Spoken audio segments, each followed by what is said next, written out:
date. There we go. Okay. Good evening, ladies and gentlemen. The October 23rd meeting of the Board of Education will now come to order. Please stand for tonight's invocation, followed by the pledge. O God, we pray to administer that which is just in all educational policies, being ever mindful of your guidance. Stir us to action with love, wisdom, and understanding.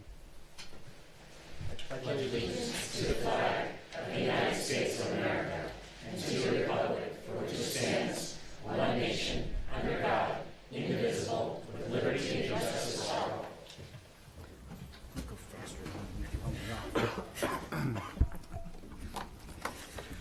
Welcome to this meeting of the Board of Education. This meeting is being televised live on AACPS TV and live streamed on the internet.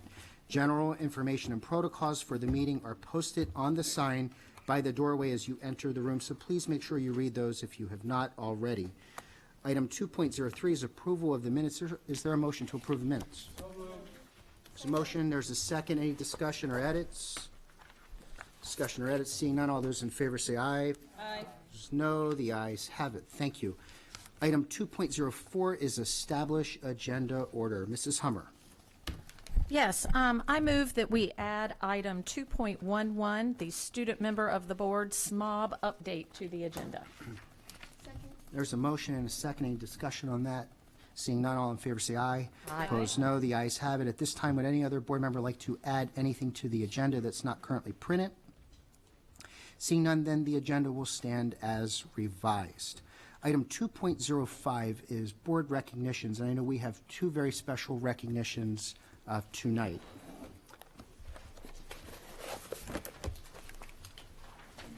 Good evening, President Gilliland, Vice President Corkadell, Dr. Arlotto, and members of the board. I am Janine Robinson, the Regional Assistant Superintendent for the Severna Park and Glen Burnie clusters, and I have the pleasure of introducing this evening's first board recognition. Before I begin, I would like to ask members of the board and Dr. Arlotto to come forward.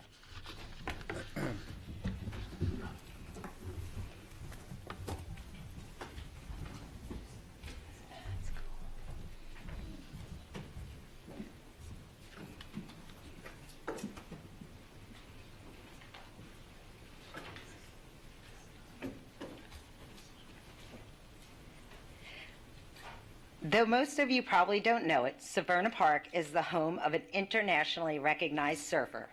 Alex Shekels is a sophomore at Severna Park High School and is a competitive surfer, skimboarder, and snowboarder. In fact, he was one of only 4 American skimboarders to compete internationally last month at Dori Beach in Japan on Skim Team USA. Alex didn't just go to Japan, but he took the country by storm like a teenage Godzilla. Along with his fellow team members, he represented the United States in Dori Beach of the Shizuoka Prefecture of Japan and undertook an ambitious schedule of events. Alex entered the competition in 3 divisions: Open, Expert, and Professional. He won first place in the Open and Expert divisions and took second place in the Professional division. The best part about it all, perhaps, is Alex's resourcefulness. When his skimboard broke and his spare one wasn't any place nearby, Alex borrowed a board from another contestant. He took that borrowed board and rode the waves to the top title, even though he is the youngest member of Team Skim USA. Alex first tried the sport while on vacation in the Outer Banks of North Carolina.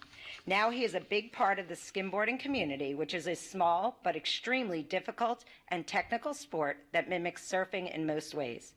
Alex describes skimboarding as a combination of surfing, skateboarding, and snowboarding. Competitors start on the beach and run to the waves to catch them instead of paddling and starting on the wave like a surfer would do.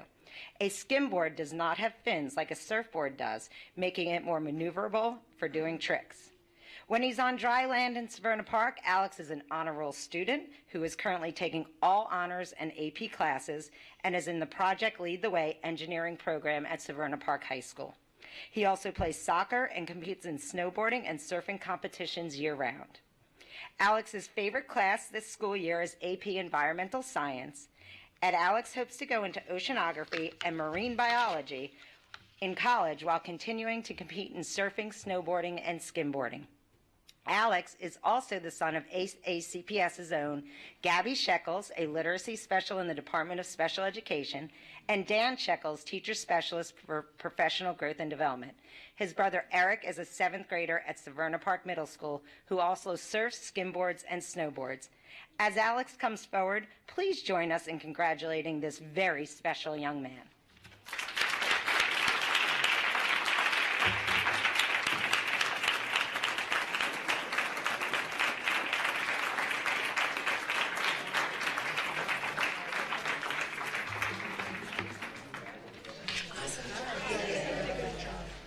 That's the surfboard.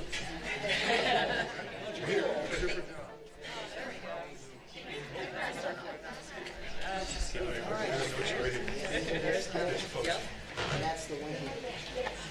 And that's the winning board. Oh my God. I don't know what to do with him.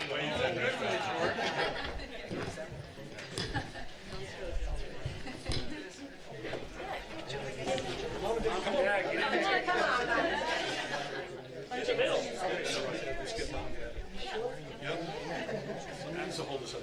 Okay. That's up to you. Yep, there we go.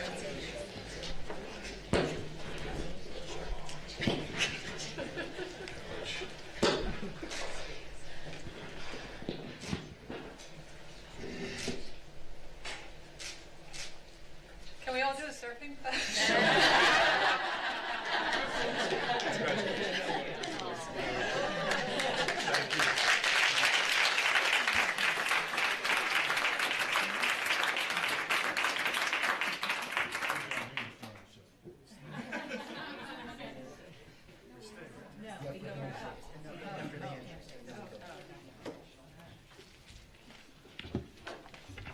Good evening. I'm Christiana Walsh, Coordinator of Health, Physical Education, and Dance. With me tonight is Denise Harbaugh from the American Heart Association.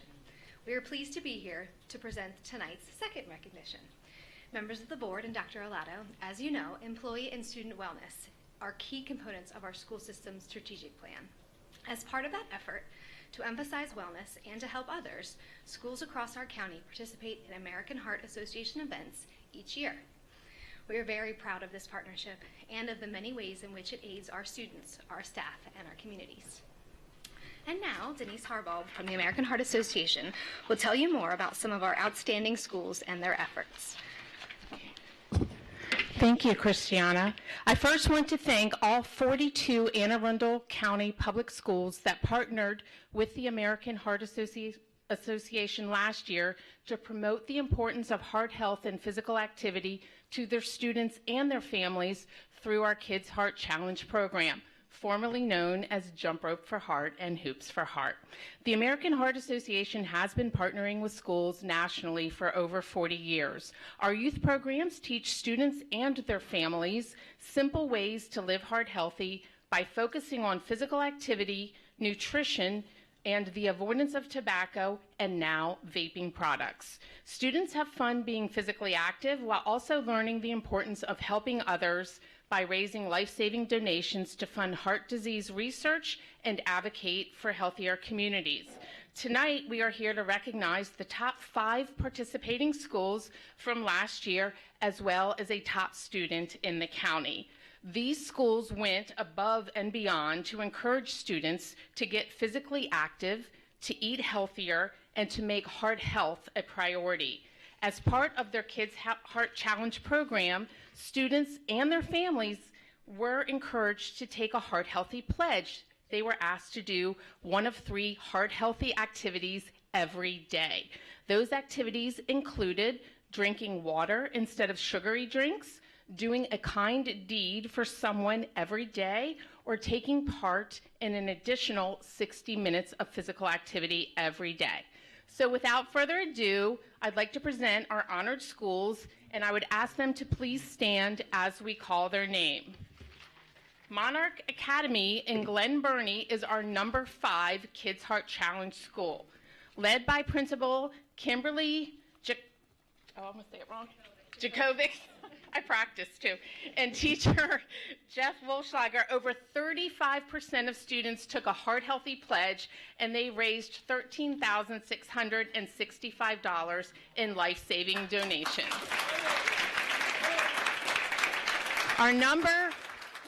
Thank you. Our number 4 Kids Heart Challenge school is Lakeshore Elementary, led by Principal Julie Little McVeary and teacher Dave Maka. More than 35% of students took the Heart Healthy Pledge, and they raised $13,785 in life-saving donations. Our number 3 school is Benfield Elementary, led by Principal Deborah Short, who has since retired, and teacher Emily Clark. More than 40% of students took a pledge to be heart healthy, and they raised a little over $18,000 in life-saving donations. Emily?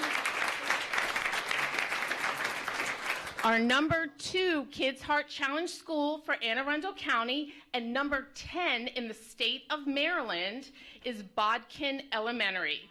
Led by Principal Andrea Roche and teacher Michelle Corey, over 50% of the enrollment took a pledge to be heart healthy, and together they raised $24,222 in life-saving donations.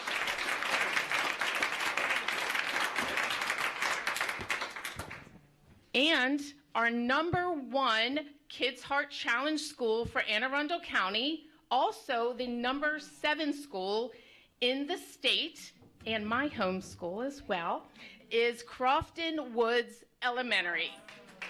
Led by Principal Lynn Beerus and teachers Nick Seitler and Ken Fowler, 40% of students took a pledge to be heart healthy, and they raised a record-setting $29,000 to save lives and advocate for healthier communities in our state. Thank you so much. There are so many heart heroes in this county, and we are grateful for every single one of them. At this time, I'd like to recognize one very special student, Miss Lexi Kuzmeskis.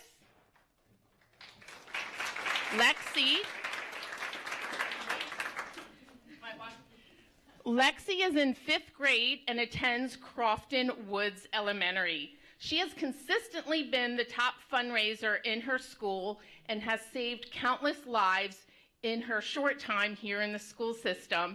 And because today is a day of unity, I feel it's important to point out that Lexi does this not because she is a survivor, but solely because she wants to help others. And that is just a wonderful thing. So not only was she number 1 in Crofton Woods Elementary and in the county, but she was a top 10 Kids Heart Challenge student in the entire state of Maryland, raising $2,120 to help save lives.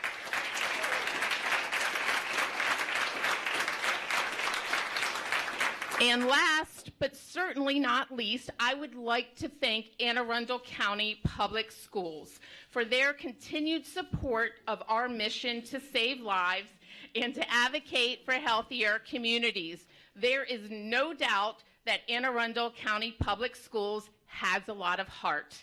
A valued partner for many years, you are the number 3 school district for the American Heart Association in the state of Maryland and the number 4 school district in the whole Mid-Atlantic region.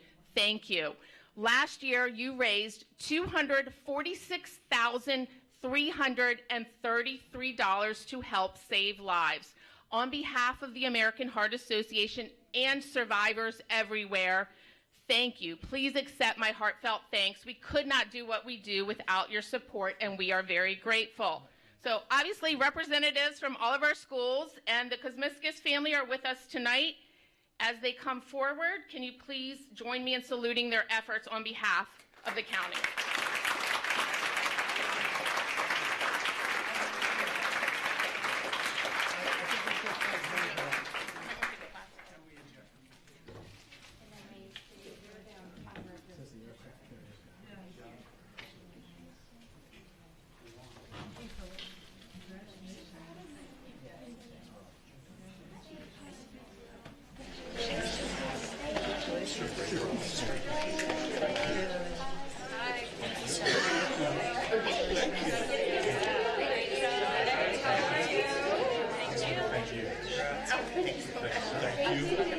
Thanks, sir. Thank you. Good job. We're going to take a picture.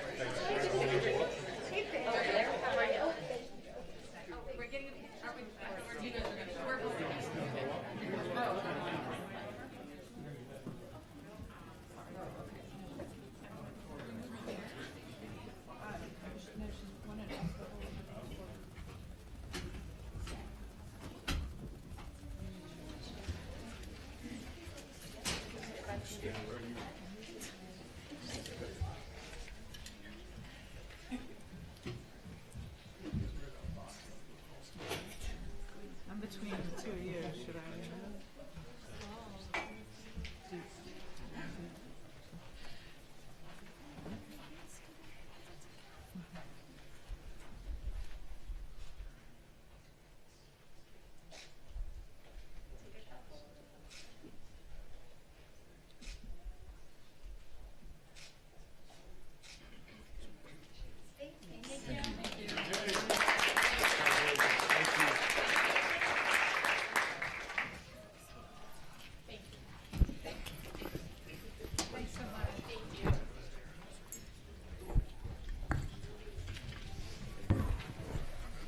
What are we doing now?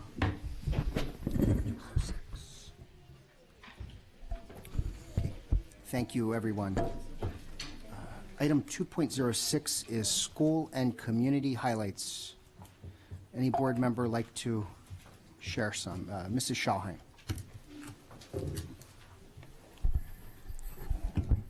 I just wanted to say that I had the opportunity to visit Cat North the other day for their open house, and I was mind blown, and I loved every second of it. And we just do a great job making kids career and college ready. And I'm mad props to everyone who is involved with their programming and the business relationships and all that. That's all I wanted to say. So thank you. Thank you, Mrs. Schalheim. Mrs. Ellis. I would like to thank Meade High School for inviting several of us out, several legislators out for legislative day at with the government students at Meade High School. We had a panel of Senator Bidel, several delegates, and I was able to be there representing the Board of Education. Had a lot of great questions coming from the government students, and I just want to really thank that whole school for that invitation. Thank you, Mrs. Ellis. Mrs. Hummer.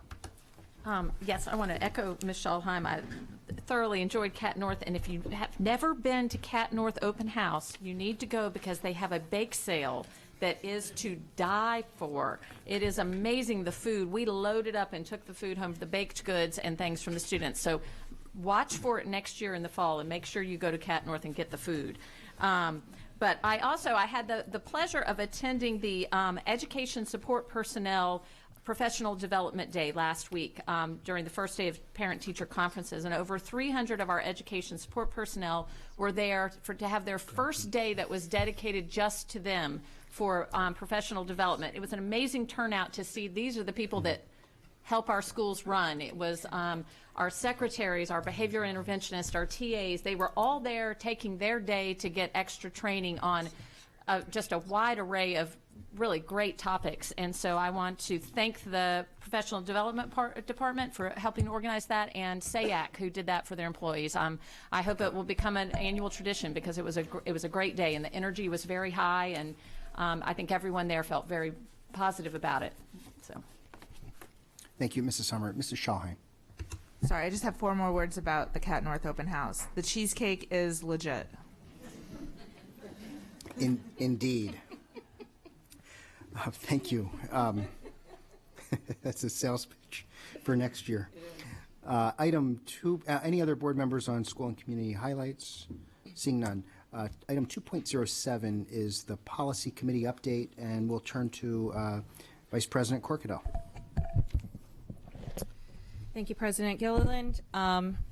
So the policy committee met today at 4 p.m. in the boardroom and reviewed policies policy regulations JC-RAH, religious observance leave, and JCC-RAK, students charged with community offenses, as well as a initial review of policy BF on policy setting.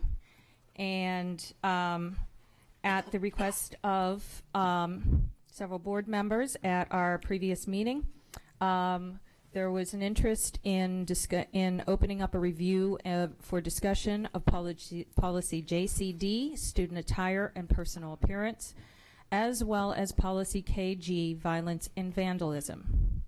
These policies have, the review has been initiated by the staff in the priority that it was requested in.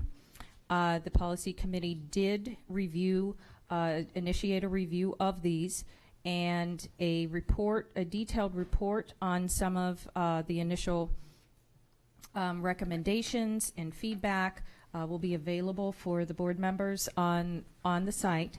But in general, we definitely were in concurrence that both of these policies are very good policies to be reviewing. We're therefore keeping this open so that at such time, if there are policy recommendations to bring forward, that we'll be able to do this.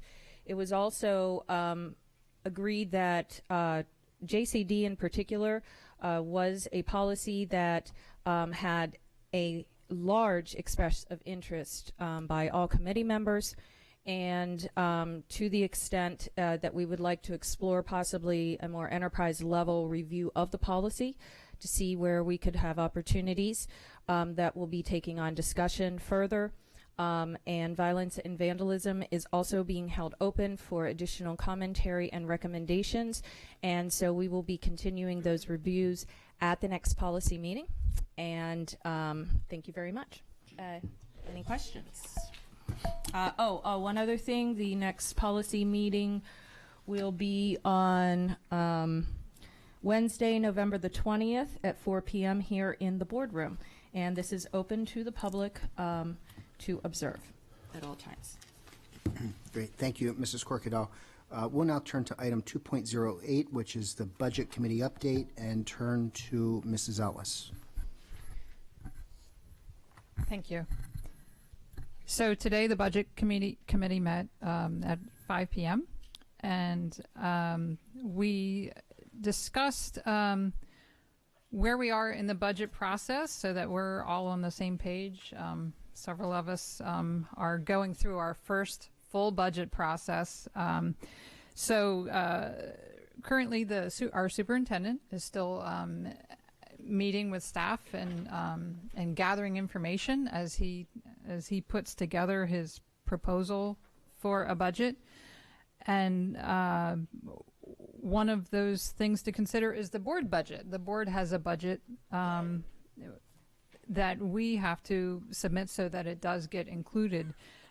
So we reviewed items, we reviewed our spending, and we don't at this time anticipate any additional spending for the upcoming year, but I guess we still have to review that with the whole board. We had a discussion about the Kerwin Commission. So currently the Kerwin Commission, they came up with their recommendations, and then a subcommittee of that commission met to discuss the funding that would be necessary to pay for those recommendations. And so we're watching it closely. All the school districts are watching it closely because it can impact how we build our budget. So we'll have to stay tuned because there's still a lot of steps to go there. They have to, the Kerwin Commission has to meet again as an entire entity and approve what their recommendation is going to be, and then it will go to the governor and the legislators. So we're watching that closely and how that could impact Anne Arundel County. And our next meeting is currently scheduled for November 20th at 5 p.m.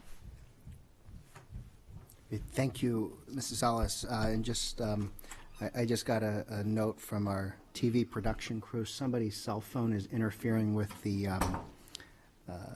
feed, and that's what's causing the noise that we're hearing. Isn't mine. So, we'll now turn to item 2.09, the CRASC report. Ms. Cherry.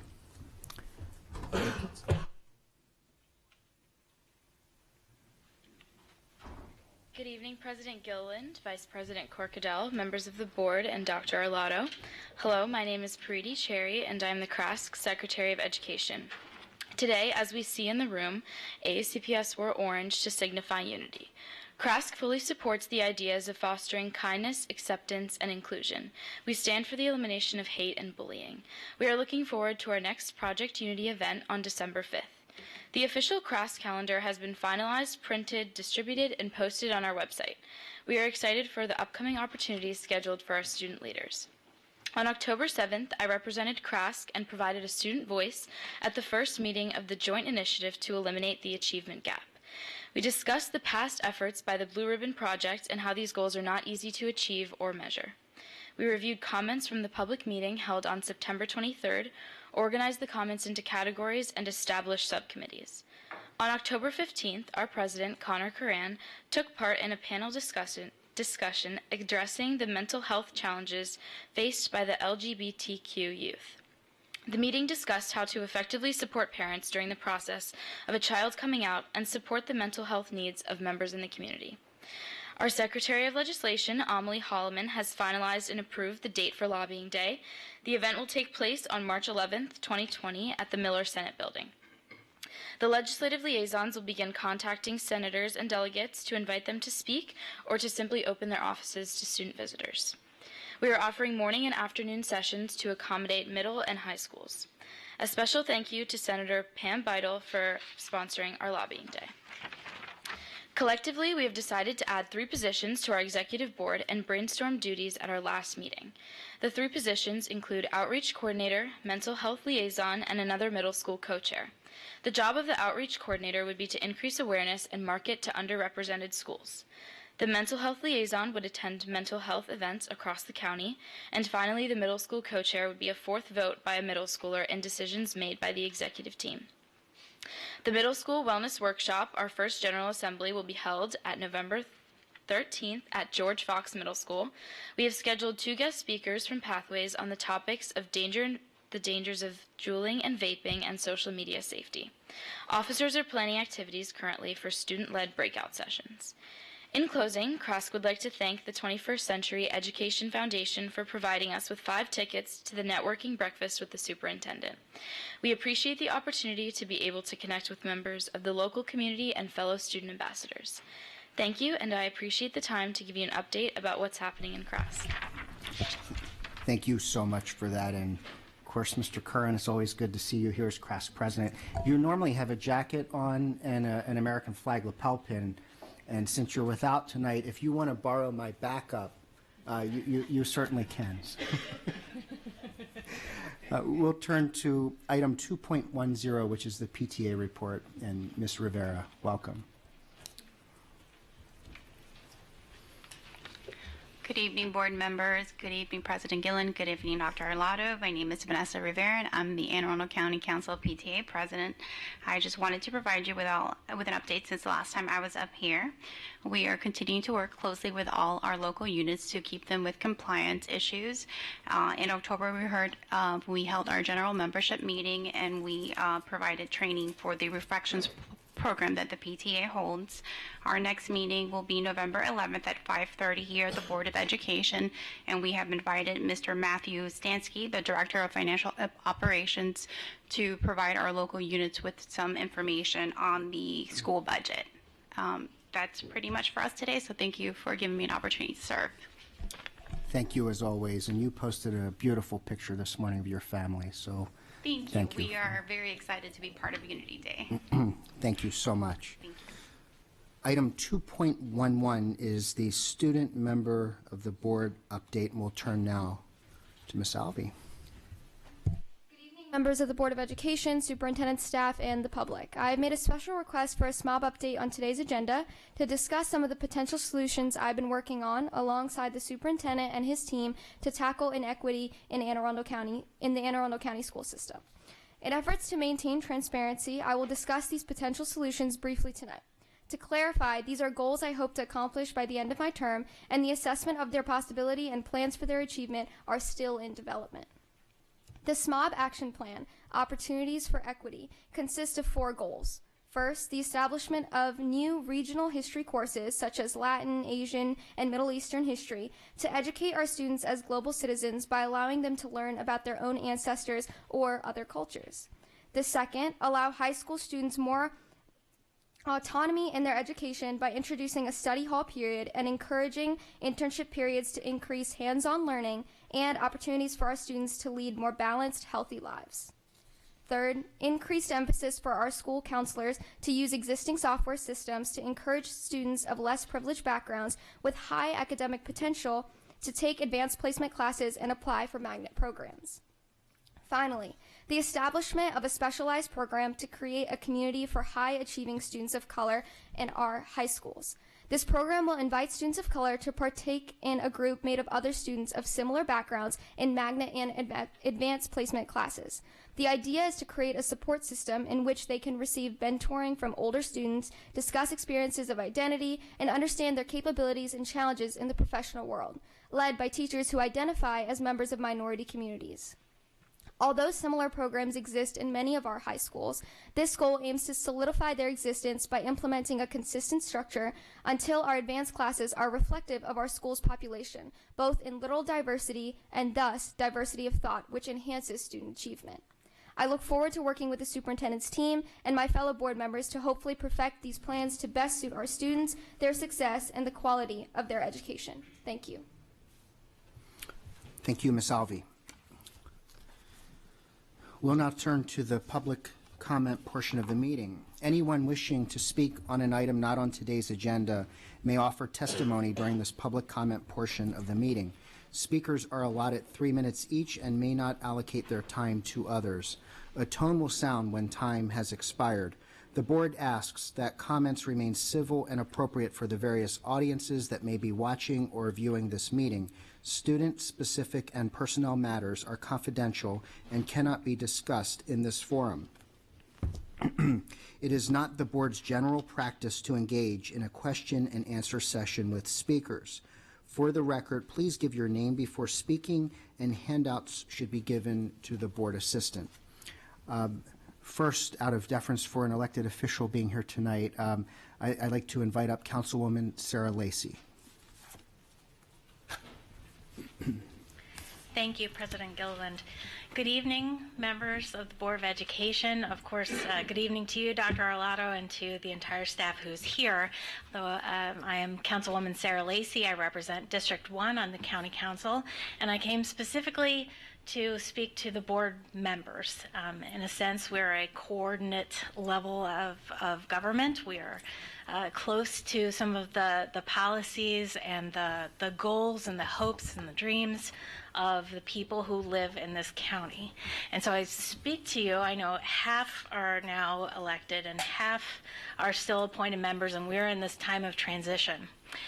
One of the things that I learned in the course of campaigning is about a project that has been long hoped for and desired by the community around Reese Road, and that this project, which the community likes to call the community center at Reese Road, and which has been funded in the county budget under the name Severn Intergenerational Center. This is a project that community members have been working on for more than 30 years total. They want to build a building that will include a senior center and a Boys and Girls Club and other aspects to serve the community right adjacent to Van Bachlen Elementary School on a 10.6 acre parcel. I came to speak to you about it because I'm carrying a torch that was previously carried by by Pete Smith, before him by Darrell Jones, and before him by now Senator Pam Beidel. And I'm both honored to carry it forward and also determined that I would be the last council member to need to carry this torch forward.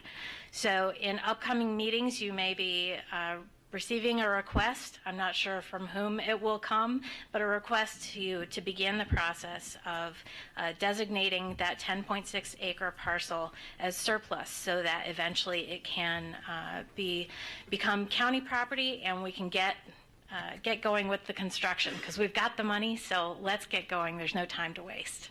Thank you for your time this evening. Best wishes in all of your meetings, and see you in May, perhaps. Thank you. Thank you, Councilwoman. We have one board question from Mrs. Hummer. Yes, I just want to say thank you, Councilwoman Lacey, for continuing holding the torch. I've been involved in this as well for several years and have attended some of the meetings, and I want to give a special shout out to Lisa Shore, who has truly been carrying the weight on this and speaking for the community, and I can say I want to see this done for Mrs. G. She deserves to see this and get it finished, and so I appreciate your support and work on this as well. Absolutely, and I did bring a handout that is background information on the project that Ms. Shore prepared, and I hope you all know that, as I see it, the mission of supporting the community, which is something that the schools also need to see happen, this project aligns completely with those goals, and so we're very excited to see it move forward, but we also need to make sure it actually moves forward, because this community has been disappointed many times in the past, and we don't want that to be the story anymore. So, Ms. Antwine. Councilwoman Lacey, thank you for being here. Thank you for your advocacy for our school system as well as for our community in District 1. As your fellow District 1 board member here, I'm very much so aware of the advocacy for the community center, the location and otherwise, and of course the need. I appreciate Ms. Shore, Ms. Henriquez, and others who have kept me informed, and including Dr. Alato when we had our discussions about this when I was first elected. I'm confused about the request tonight, though. Could you just state it again, please? yes, my understanding, which I did not have until recently, this particular understanding is that there's a process that's potentially lengthy and full of potential pitfalls that hopefully we will not fall into, but that it's not, I had thought, maybe the school system can just deed back to the county land that the school system doesn't need, but apparently there's quite a process behind that, and that process is going to begin with you, the board, deciding to begin that process. So that's about all I know about it right now, but I wanted to give you a preview so we can all be on the same page. Yeah. So I turned to Dr. Alato, if I could. Dr. Alato, at our next meeting, could we just get not the public meeting, but maybe our closed meetings, an update on our relationship to this project and what the status, please? Glad to. This project is well underway. There are so far 2 official drawings have been presented from the county side, and our group has been working with them very closely, and we are very much in support. I know the board is as well, but as far as the administration, very much in support of the project. I've had several conversations with the county executive about this, as well as his team and our team. So we are very much in support of it. It's well underway. Great. I see no further lights here. Thank you so much, Councilwoman, for being here tonight. Thank you. At this time, I'll turn to the remainder of the cards, and please, come forward. And you can either speak from the microphone in a seated position or at the podium if you like. Stacy Watson, Charlotte Hodges, and Marvin Wallace.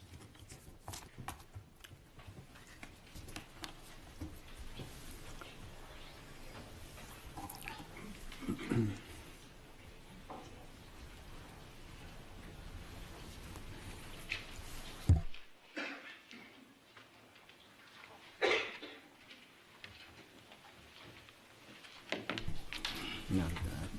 Water, kill me. I need soda. Please. All right. Good evening. My name is Stacy Watson, and I am the mother of the hard to say, sorry.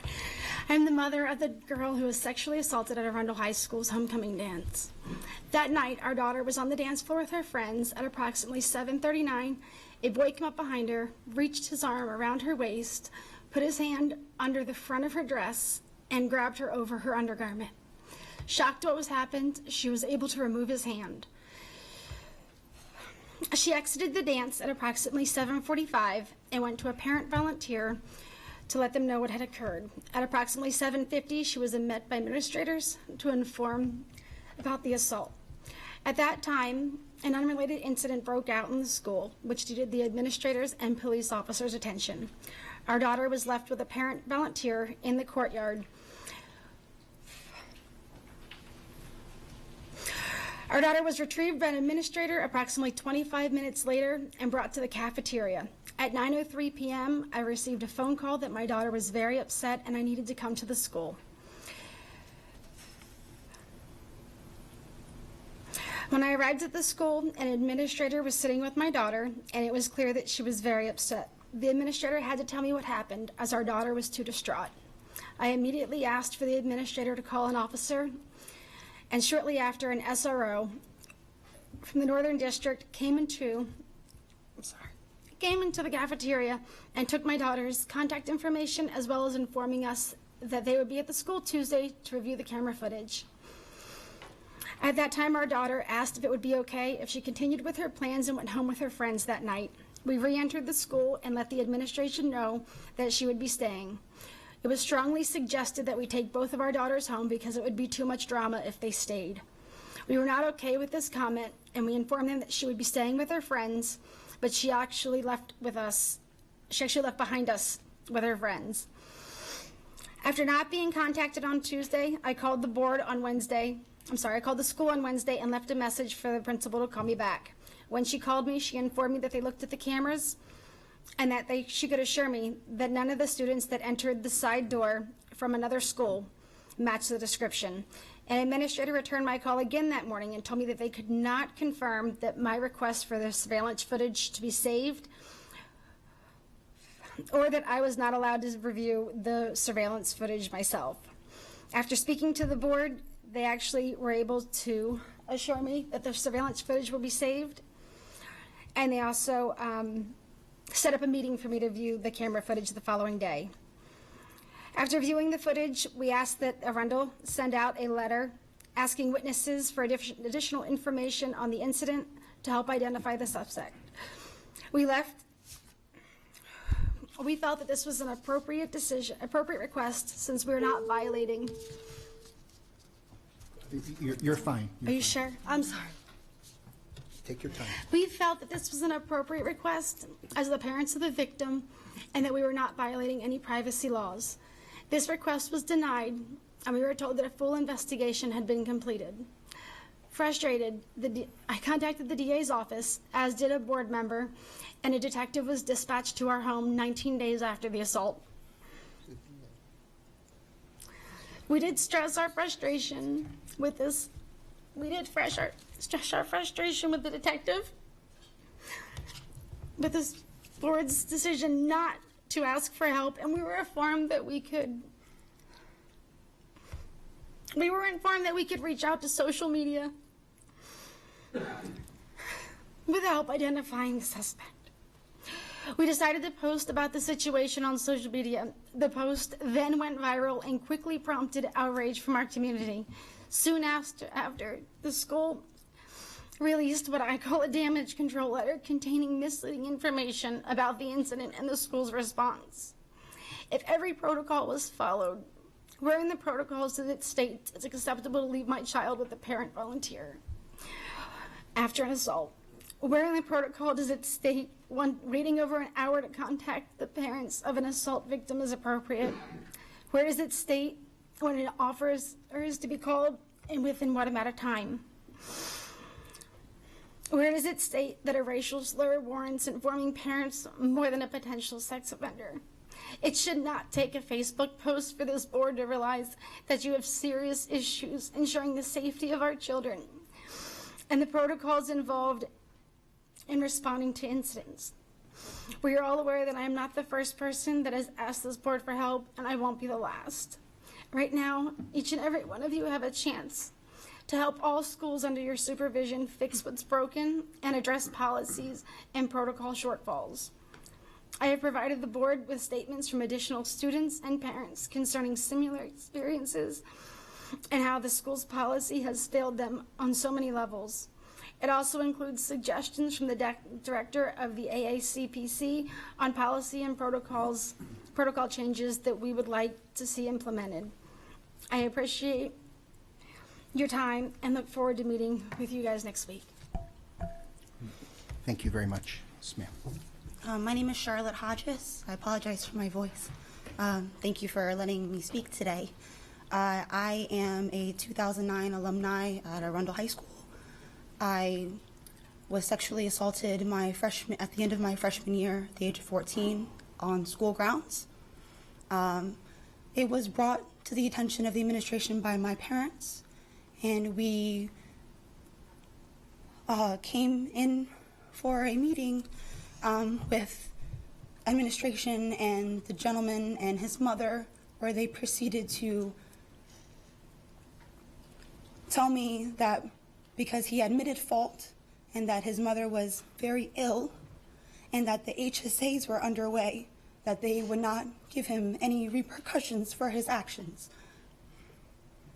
From that moment forward, for the rest of my time at Arundel, I was bullied by administration whenever there was any sort of issue, and I was labeled as a liar, and was forced to keep my voice silent. I feel an immense amount of guilt, as I believe a lot of alumni do, because I am aware of many other students who have experienced similar situations. Something needs to be done. Someone needs to be held accountable. This has been going on, at least for me, for almost 20 years. And it is unacceptable.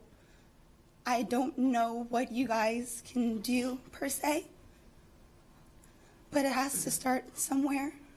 So why not today? Thank you. Thank you. Yes, sir. Well, my name is Marvin Wallace. I live down by Shady Side. I'm here today because George Lotto put my son's life in danger. He put my son's life in danger by changing his bus stop to where people have been killed. I got some pictures here to show you. People have been killed at this bus stop where he wants my son to catch the bus. I got pictures of accidents that happened where he wants my son to catch the bus. I talked to George Lotto, and he informed me to have my son stand in my front yard. I live down the Shady Side. Here's the little rain we had yesterday. Here's 5 inches of rain sitting in my front yard where he wants my son to stand. So where is he going to stand also when it's snowing outside and the snowplows put snow on the side of the road? I informed George Alado that he also allows the bus to ride right by my son's bus, my house, right by our turn, and picks up the kid at the end of the street. That's a Caucasian kid at the end of the street. I informed George Alado of that. He said that kid, that it's too dangerous for that kid to come down that road and stand on that corner. I said, then why is it okay for my child to stand there? I told you, now what's the difference? Only difference I can see is the color. George Alado hung the phone up on me. Just did you just had something on Facebook about bias, prejudice in favor or against one thing or person compared to one another, usually and considered to be unfair. What you wrote about in the newspaper, you the definition of it by what you're doing to my son. You the bias. Sir. You got my son's life in danger. Sir. You could easily put my, what? I listen. I'm not going to allow. Well, there you go. I told him I was going to speak, and I'm speaking on it. And I'm going to keep speaking on it. George Alado, you need to be out of that seat. Somebody else needs to replace you. Nah, sir. Because you did not stand for the African Americans in this community. Cut the mic. Thank you. We're not going there. Thank you both for being here.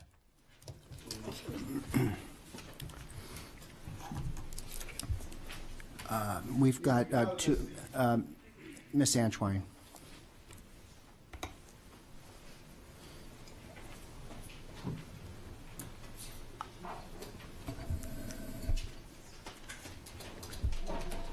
All three testimonies address the safety of our students. Every month, Dr. Lotto and his staff introduces to the public our focus on safety and security of our students. I want to sincerely apologize, and it is so moving as someone who experienced something very similar in high school. I understand, and it's traumatic and it's hurtful, but your testimonies are like catalysts to change, and I invite you guys to continue to be strong. In my world, we pray, and I encourage that you all understand that we will be doing all that we can to ensure change. Thank you. Thank you, Ms. Antoine. Mrs. Ellis.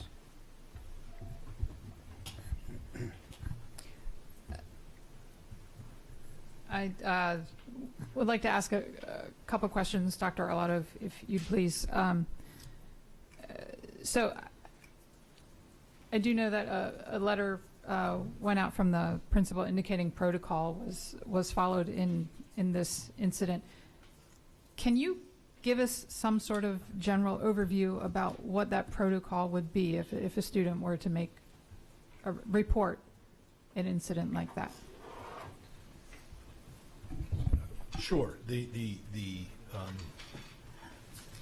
short answer to that, Ms. Ellis, is there should be several things the school should do. Certainly they want to counsel with the student. They want to contact the parents. They want to offer the student any support that the student and or family desires regarding counseling. And of course it then has to be reported to the police. What in this case, what has been reported, and in the case of any time it's reported sexual assault, the allegation, that's a crime. So that becomes the responsibility of the police department to follow through because a crime has been committed. And that's the way we divide, where there are rules that are governed or oversought by the school administration, right? Breaking a school code versus, and the reason the SROs are there or other district officers, say at a dance or a football game, is in case laws are broken. And so it would be absolutely, we would want to counsel the child. We'd want to get as much information as they're able to give us at the time. At some point when they're able to, of course a child, and in this case would be very, very upset, as well they should be, to feel as though they've been violated like this. At some point they would be asked to sit down and write a statement, which in this case the student was, give us a statement about what happened, and they got a chance to write a statement out and submit that to the school as part of their evidence of what occurred, and that occurred in this case, as well as any witnesses would be asked to submit statements to the school.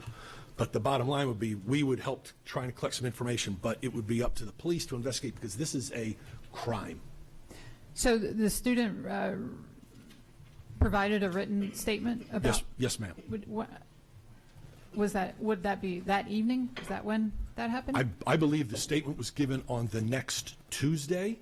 Okay. I don't have a timeline in front of me because the dance was on a Saturday. There was no school on Monday. I believe the student was then sat and interviewed back at school on Tuesday, and I believe that's when a statement, I don't have those in front of me, but yes, statements were then collected over the course of that week as the investigation went on. Right. And I do know that in certain incidents, letters do go out to parents. Can you share why that did not occur until after social media? Yes, ma'am, because this is clearly a very personal event for a student, and our experience is that we don't want to at any time over-identify a student that has been involved in a sexual assault. And so we don't typically put out a letter. The police certainly didn't ask us to put out a letter to solicit more information.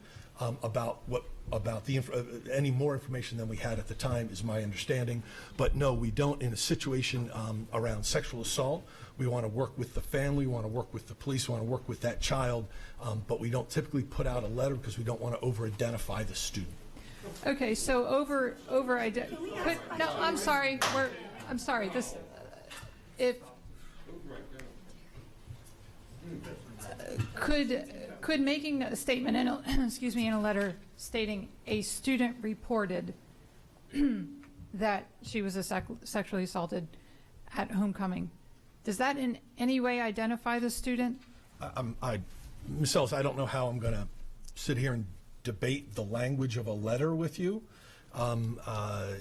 We, at the time, we felt, the principal and we, in consultation with the central office, felt it wasn't prudent at that time to put out a letter to the entire school community. Okay, I'm just speaking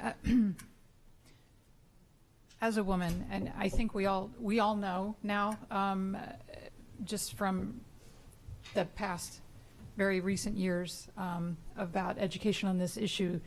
A lot of times something will happen to a woman or a young lady and she doesn't feel comfortable speaking about it. Had a letter gone home and others knew that this happened, I'm wondering if that could have brought further light or shed further light on what could have happened that night. So okay, so I guess you've answered those questions. And one more question. I do know that when we have students and families in distress for a variety of reasons, let's say there's a death in the family or for a variety of reasons, we offer support in any way that we can. In this case, you mentioned that this became a police matter. If the family was having difficulty with the communication and the reporting of this as a crime and really getting the ball rolling with an investigation, and this crime happened in our school, could we not offer that sort of support to step in and talk with the police ourselves to make sure that they're moving things along? My understanding where we were in communication with the police. I mean, beyond the night, but beyond the night that it occurred, and I believe that the Tuesday following. I mean, we were open to continuing that investigation until answers could be found. Absolutely. Correct? So it's still open. I mean, if there's any information brought forward, I'm looking forward to meeting Ms. Watson on Monday, and I'm sure she's going to be able to share some information with me. So any information that's brought forward that we can use to help solve this and bring some appropriate closure, we certainly want to do. Okay. Thank you for answering my questions. Sure. Mrs. Shawheim. First, I'd like to address you all who came and testified. Thank you for your bravery, and thank you for speaking your truth.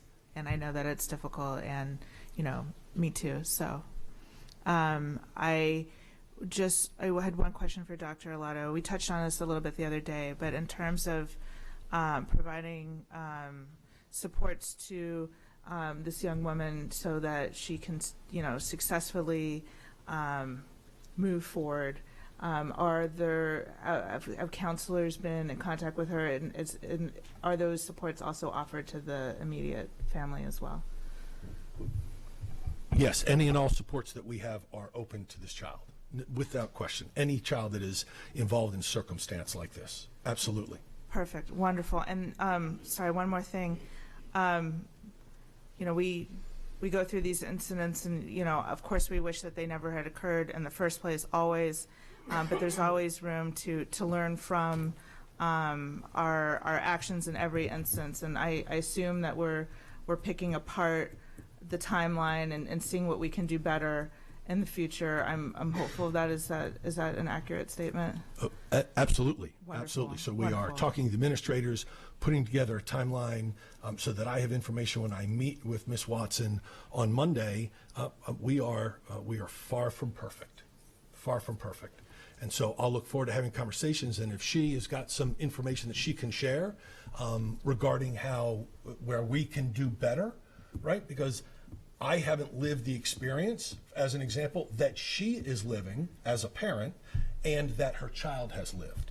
So while we have protocols that we follow that have worked in the past, if something hasn't worked in this case, I want to learn from it. So I reached out, and she's agreed to meet Monday morning, and she'll have a chance to share information. By then, I'll have a complete timeline from the school and those that have been involved up to that point. I'm really delighted that you two are meeting. Are those protocols written out? Are they written protocols, like if an incident happens, just general things? Step 1, we do this. Step 2, we do that. Step 2, is it something that's written, or is it? I'm just wondering, because I would love to know. Not written per se Not with written per regard to a specific event or occasion, but the principals and assistant principals are trained on, in events, these are the protocols that they go through. Wait, hold up, because I'm really trying to help y'all. Okay, all right. So they're trained on what to do if an incident occurs, but there aren't like sort of written standards. Then it's just sort of in the abstract, or I'm just trying to understand. Help me understand. I don't know. There are not for investigating a sexual assault. There are not specific standards that are written out that are handed to the administrators. Just maybe when we're learning and growing, I don't know if it would be appropriate to have these things written out. I mean, I'm not the expert on this, but just if we're Yes, learning ma'am. and growing, that maybe that's something that we can consider. Absolutely. Thank you. Mr. Grannon. Also, this was unclear to me. I'm hoping the answer is clear and unequivocal. But the police were obviously provided unfettered access to this video footage, right? The police have reviewed the video footage, yes.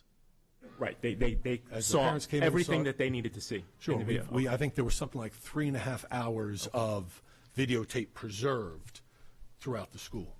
Okay. Do we know if there was a breach of whatever security is around these events? I don't know of any. Okay. Hold on. I don't know this because my kids are little. I just don't know. What is done, if anything, to record the identities of students who are not students at the school attending the event? There are, if a student at a school wants to bring somebody from outside the school, they have to alert the administration and sign a contract with that person's name. They're bringing somebody from outside the school to that school dance. Yeah, but this is, to me, these are steps to try to, this can't remedy what's happened to your family, but to try to make things better going forward. This is not in any sense a gotcha. That obviously is not working. So, again, I don't know, my kids are little, but if somebody just signs a name on a contract, you're just putting, not you, but we're just putting it incumbent on that student. That's not enough. Obviously, we need to get some kind of a picture ID for these folks, anybody who's not a student at the school, and record all that information. And as I understand it, that, if we want to do that, that's board policy. And we can just set that going forward, that any time a student who is not at the school, you have to record that. So that, I'm just trying to figure this out so we do not have people coming into our schools that we don't know who they are. Because obviously, if my son wants to bring Jane Doe to the dance, he could just write Jane Doe, and we're not doing anything to confirm that. And that's obviously not enough anymore. Maybe it was enough 10 years ago, but it's not enough anymore. So I throw that out there for fellow board members to consider, that maybe we need to take the reins on this and just institute that as our policy, that for all social functions, any student that is not at that school, there needs to be a recorded ID, there needs to be some kind of picture ID of that person, and not just this signed form. And again, this is not a gotcha. This just demonstrates what we had in place is no longer sufficient for these times. Thank you, Mr. Grannon. Mrs. Ellis. As a parent with high school students, I know my kid's high school, my son invited his girlfriend, had to get a form filled out.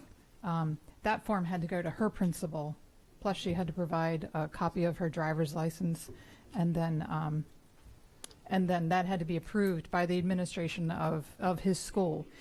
My understanding is that Arundel High School does not allow outside attendance, so they are not able to bring. Dr. Arlotto, do you know that to be? I don't know. I don't know Arundel's policy. Okay, but we also don't know that the perpetrator is not a student of Arundel High School, correct? We don't know that, right? Right. Correct. So,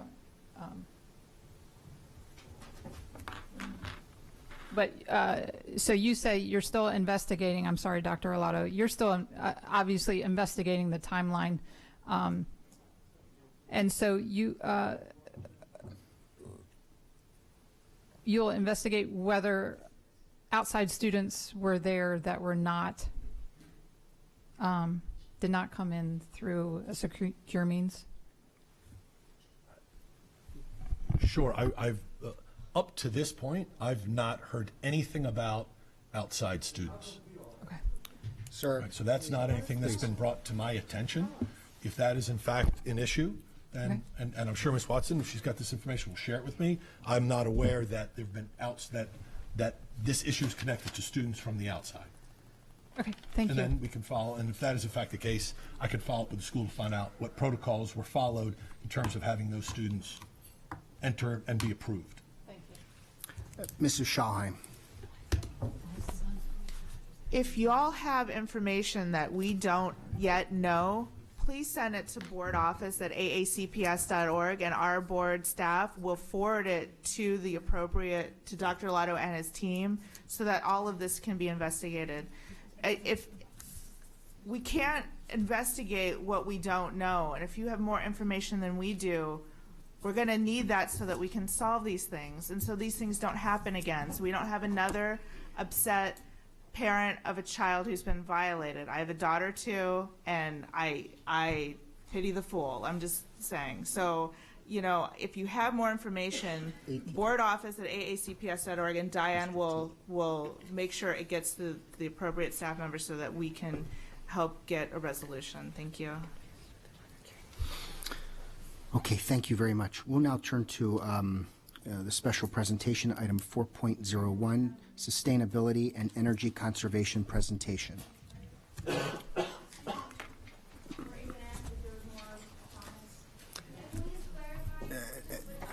At this point, ma'am, you've got the meeting with Dr. Arlotto on Monday morning. I would invite anything else that you have to say. We can't get it. The board can't hear this at this point, and I just want to just emphasize and overemphasize that if the board gets too involved too early, we can't help you when the right time comes to us. Fair point, but we can't get into that right now. Thank you.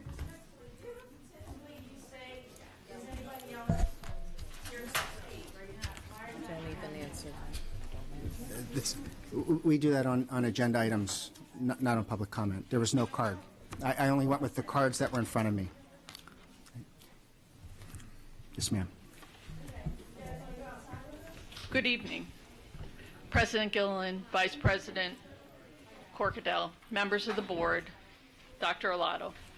I'm Lisa Seaman Crawford, Director of Facilities, and with me is John Anders, Supervisor of Operations and Logistics.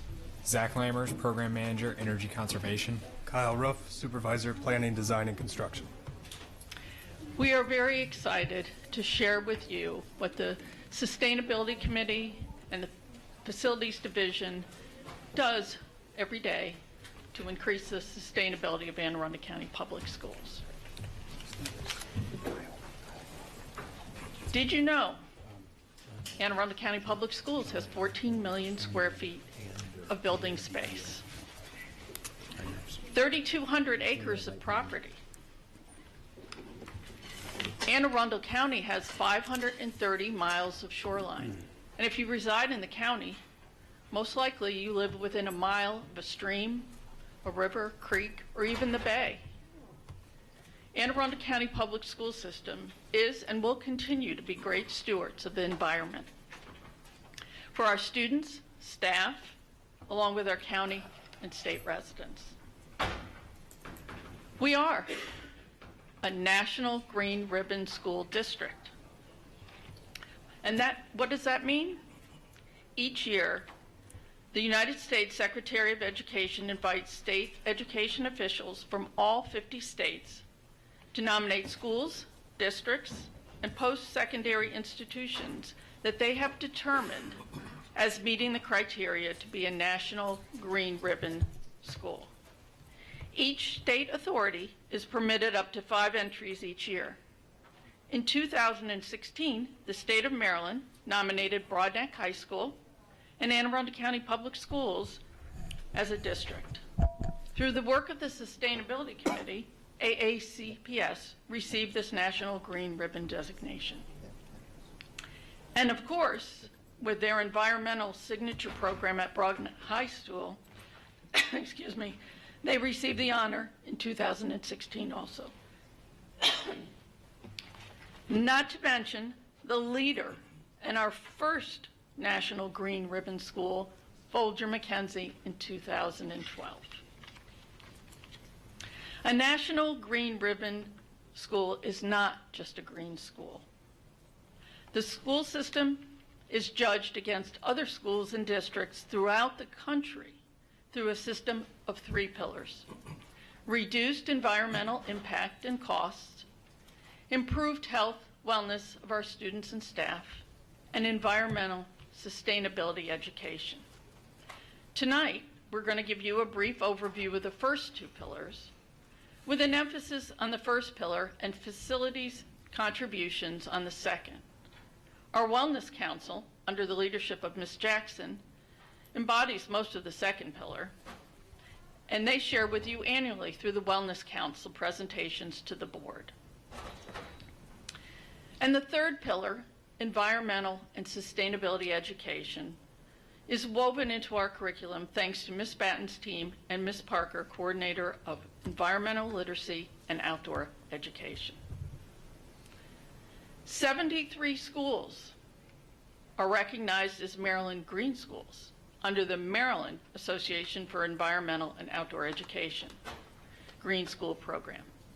This program's goals are to enrich education by integrating hands-on, inquiry-based instruction to empower youth to practically apply knowledge at school, home, and in our communities that reduce ecological impact and encourage sustainability practices. How is AACPS reducing our environmental impact? Let me give you some examples. The county and the state of Maryland require sound stormwater management plans for all our construction projects. And we achieve that mostly through bioretention areas, rain gardens, and infiltration trenches. Another great example is a project of our own initiative, the Living Shoreline at Arlington Echo. Through Melanie Parker's great vision and work to secure grant funds and the design and construction staff's oversight, this project was completed and recognized and received an award from Maryland Environmental Service for Business Leadership Environmental Excellence for a restoration project. Other important projects include the installation of a sewer line from Southern Middle to Southern High School. This eliminated the sewage treatment plant at the middle school and increased the efficiency of the plant at the high school, protecting the surrounding waterways from high levels of nitrogen. Some water conservation techniques we're employing: turf fields. It's a benefit one might not think. We're eliminating the need to water the stadium fields. We've been installing closed-loop air-cooled chiller systems rather than water-cooled in most of our new and renovation projects. The use of low-flow plumbing fixtures. One of our new initiatives is the water meter alarms to allow us to find and repair leaking or broken water lines faster. Many of our schools and portable classrooms include rain barrels for watering gardens. Other policies and guidelines regulate the monitoring of idling aboard vehicles and safe and appropriate walking distances to school to encourage walking and bike riding.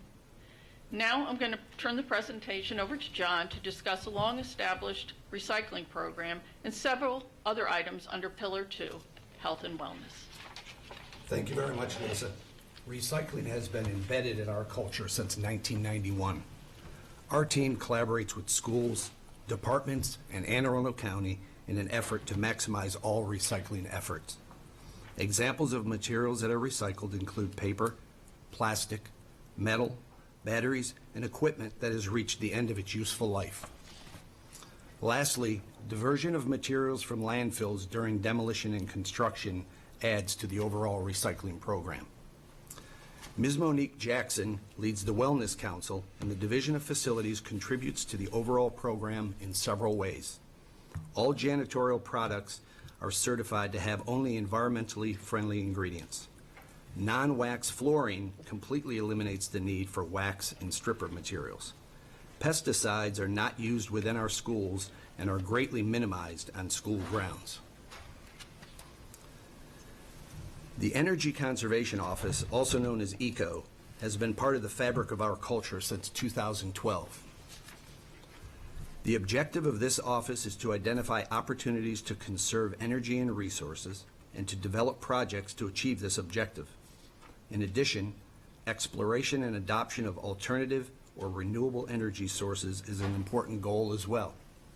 Lastly, the ECO continuously tracks and audits information to provide advice on the implementation of additional cost energy savings measures. Zach Lammers is now going to discuss in more detail how he and his team of 2 energy engineers are making a huge difference in our energy initiatives. Thank you, John. The Energy Conservation Program's primary focus is on the first pillar of our sustainability policy, reducing environmental impact and cost. And not unlike most other organizations, our facilities contribute the greatest to our environmental impact. Therefore, most of what you'll see today is focused on our facilities and conserving energy and identifying alternative sources of how to power them. The first natural step for an energy conservation program is to baseline and benchmark your facilities, because you cannot improve what you don't measure. Therefore, we initiated that effort in 2012 and have continued it today by recruiting the support of a work-study student who helps us track our monthly energy performance, identify poor performers, address unfavorable trends, and communicate the favorable ones. Under that initiative, AACPS has achieved a 17% reduction as of calendar year 2018, and we are well on our way to achieve the 20% reduction goal by 2024. A combination of fundamental energy management activities such as equipment scheduling and optimization, in addition to major systemic renovations, have contributed the most to our progress. One fundamental energy conservation task, but increasingly important with the growing size of our facilities and subsequent community use, is the scheduling of our heating and cooling. ECO utilizes 3 web-based building automation platforms to proactively schedule heating and cooling for weeknight and weekend activities across the entire district. We globally schedule over 1,000 HVAC zones made up of more than 6,000 occupant spaces throughout our elementary, middle, and high schools. Additionally, AACPS design standards specify strategic zones which permit us to globally isolate air conditioning to occupied areas only. By actively managing our facility air conditioning, we not only lower our energy charges, but we also lower our peak demand and capacity charges as well. Another fundamental energy conservation task we regularly complete includes organizing and reviewing utility invoices for accuracy. ECO organizes, maintains, reviews, and approves payment for over 250 electric and natural gas accounts, 54 fuel oil accounts, 25 propane accounts, and over 200 water accounts on a monthly basis. Under this initiative, we've historically identified BGE errors and requested credits, with the most recent in 2018 worth over $100,000. Additionally, a handful of accounts were identified as being billed for local and state taxes totaling more than $30,000. Reimbursement of these county and state taxes are currently in progress. We take a lot of pride in the utility bill review processes we've developed in-house and ensuring the district avoids extraneous costs. Additionally, AECPS has an agreement with NLX North America to review and analyze real-time energy usage in our 50 largest schools. Through this agreement, we are rewarded for reducing electric load during peak times of grid stress where brownouts or even blackouts could occur in the Mid-Atlantic region. Fortunately, grid stability has vastly improved in recent years, and there have been no emergency events, only test events, which we are still awarded for performance. Through this collaboration, we've generated over $1.5 million in savings since the program's inception in 2011. ECO also utilizes the real-time electric data made possible by our demand response platform in combination with building automation data to identify costly rogue equipment. For example, our software automatically identifies and alerts us of elevated night baseloads or abnormal weekend usages. The energy team will then review building automation data and make site visits as necessary to audit facility operations and provide energy conservation recommendations. For example, the images above depict 7 days of a facility's electric trend before and after the ECO team identified and implemented an operational change. We've used this software to identify and implement HVAC-related measures such as chiller plant enable programming at several schools, leading to more than $370,000 in annual avoided electric costs.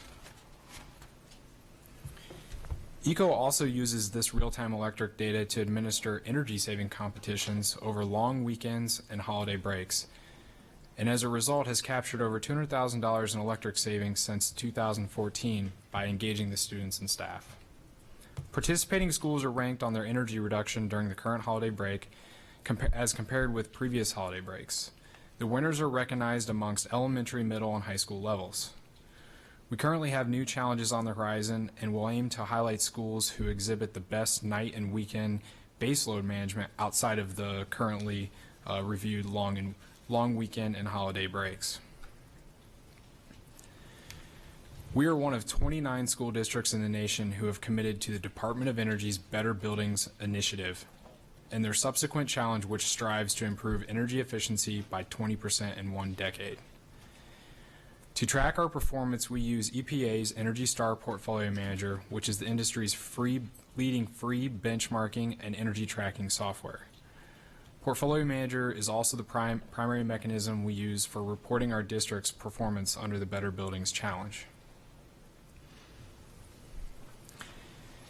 ECO has implemented over 65 strategic projects since strategic lighting projects since 2013, which not only save energy, but reduce operating and maintenance costs and provide much needed improved lighting levels. These strategic lighting projects have generated over $350,000 in annual savings and another $500,000 in BGE rebates. ECO has and will continue to explore each BGE incentive track under the Smart Energy Savers program. We're actively collaborating with the planning, design, and construction and maintenance departments to pursue all applicable incentives to the fullest extent possible. As a result, AECPS is projected to achieve more than $2 million in BGE rebates from various major construction and renovation projects taking place since 2012. AECPS also recently signed 2 power purchase agreements in 2018 worth over 3 megawatts of solar energy. The first is located at our Fort Smallwood facility in Pasadena, and the second is located just north of Defense Highway atop a capped landfill, and is also known as the City of Annapolis Solar Project. These agreements offset 50 of our BG&E electric accounts for the next 20 years and will likely translate to $4 million in electric cost savings. These projects also reduce our carbon emissions equivalent to removing 730 passenger vehicles from the road each year. In the first full 12 months of operation, both arrays were on target and generated over $200,000 in electric savings. The ECO office continues to monitor their performance and will track the savings on a monthly basis. Finally, there are several promising future eco initiatives under development and consideration. For example, we are developing a contract to upgrade the parking lot lighting at several of our large complexes and facilities.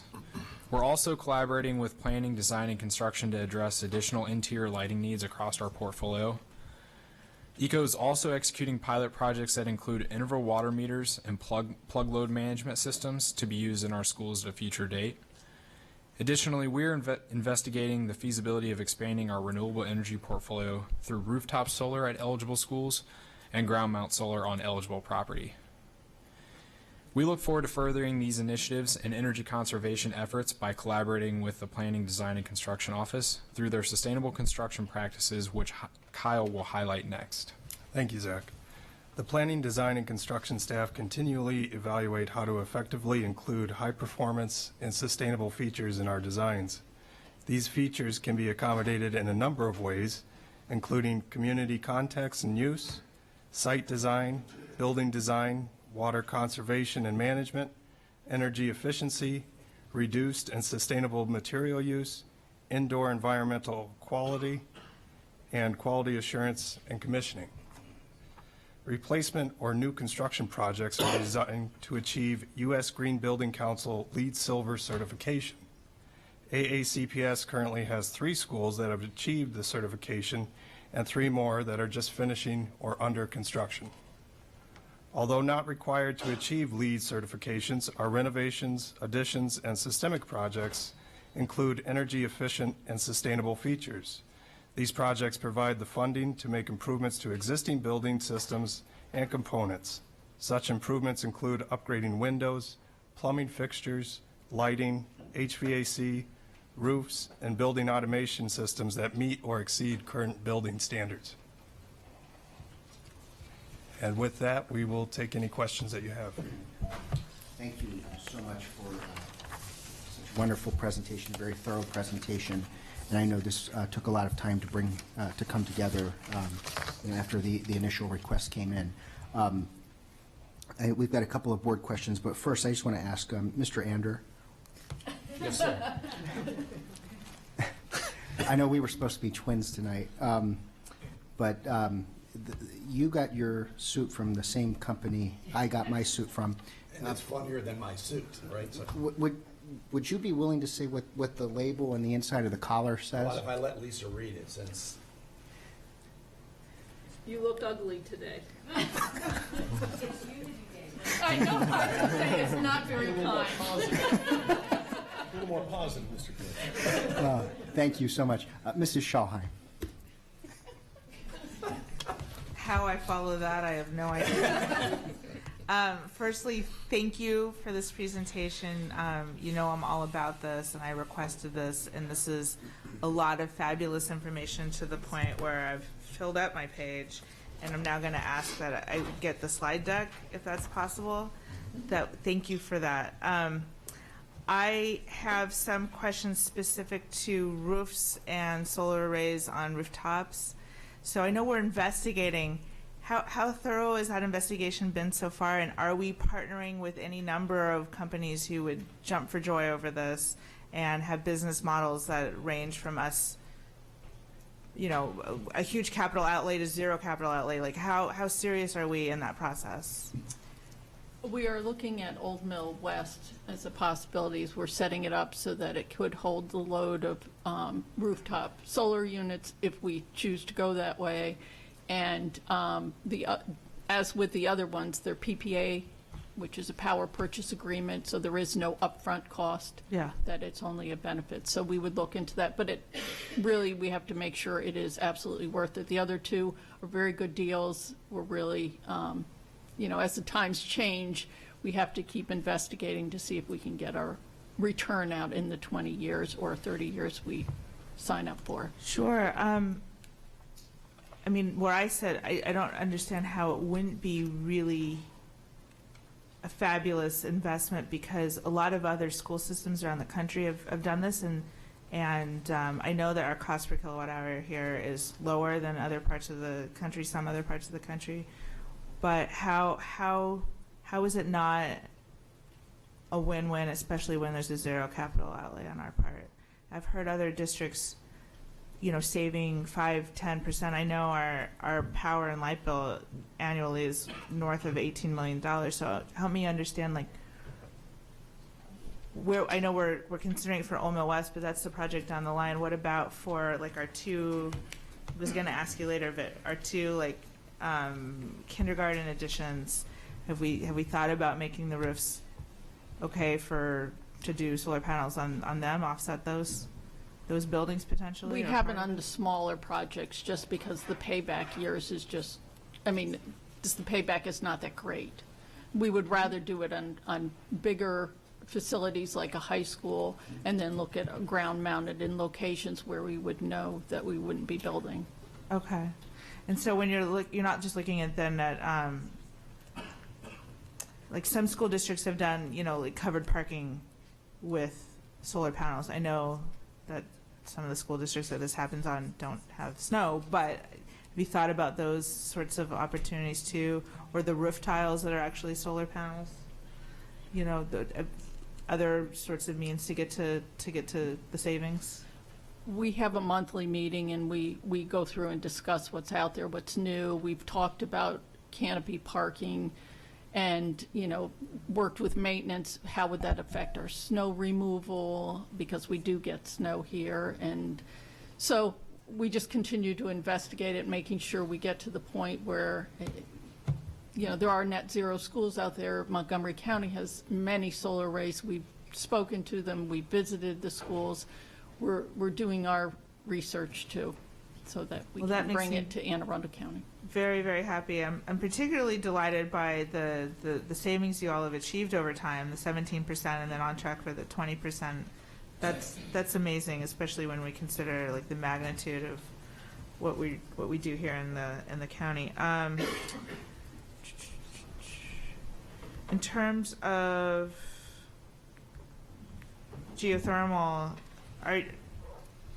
is that in y'all's mind a more proven technology? You're still trying to weigh the payback of the solar and its various forms. What are you finding in terms of payback for geothermal? Geothermal, we actually did Piney Orchard in 2000. That was the first one that was done. So we've been following it all along, and it's just one of the options that our mechanical engineers look for every one of our renovation projects. And, the soil, the locations of the pits and things like that, just making sure that it will work with the site we have. So we evaluate that with every one of our projects. Perfect. And you were mentioning HVAC in one of our last, when we had the ream of paper and the design, which I read all of it, it mentioned economizers.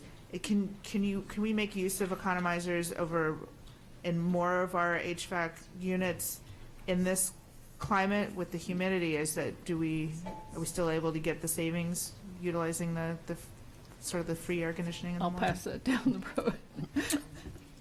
Zach? Yeah, I can take that. We definitely utilize free cooling, economization as much as possible, but in this part of the climate, there are times when high humidity precludes us from doing that. So there's building automation systems that look at humidity in addition to outdoor temperature and determine whether free cooling is appropriate or not. Cool.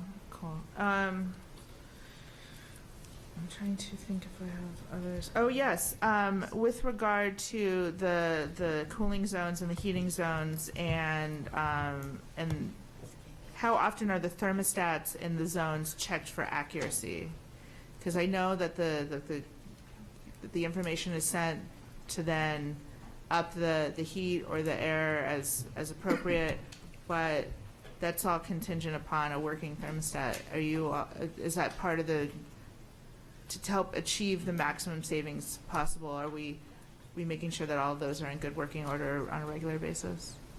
We do. We try to. We don't check every one. It just is too time consuming. But if we have a report of a school that's either cool or hot and we're getting different temperatures at our Fort Smallwood facility than they're actually reading at the school, that gives us the insight. So. Okay, great. Well, I'm delighted by this, and I thank you for doing this, and thanks for keeping us going forward in the know of progress, because I definitely want to hear it, and I'm just really grateful for all that you do to help save money and save the planet, and thank you so much. Thank you, Mrs. Schallheim. We'll turn to Mrs. Ellis. Thank you. Just 2 quick questions, and thank you for a wonderful presentation. Just following on, I was listening to the discussion on solar on the roof, and I'm not familiar with the technology and how it works, but based on what you were saying, are you saying that as we build a school, would there be additional construction costs that go into creating a roof to be able to support? There is, but it's minimal when you're building a facility. I was just curious. And then, so are we recycling in all of our schools? I'll pass it. I'm talking about in terms of plastic, paper, the everyday item, So the recycling program is ever evolving, so we are engaging with all of our schools on a regular basis to try to do the best we can with recycling. There's challenges that are always presented to us in that regard, but we're continuing to educate our students, to educate our staff when they're taking care of our recycling system or our program out there. So yes, we are continuing to recycle to the best of our abilities. The best of our ability. So is the problem people recycling improperly? Is that what I'm trying to understand what the challenges would be? Yes, I mean, there's times when people are not recycling properly, and then to separate that material is almost impossible to do once it's been soiled, if you will, contaminated. I've had people inside of a couple of our high schools recently tell me they just don't recycle.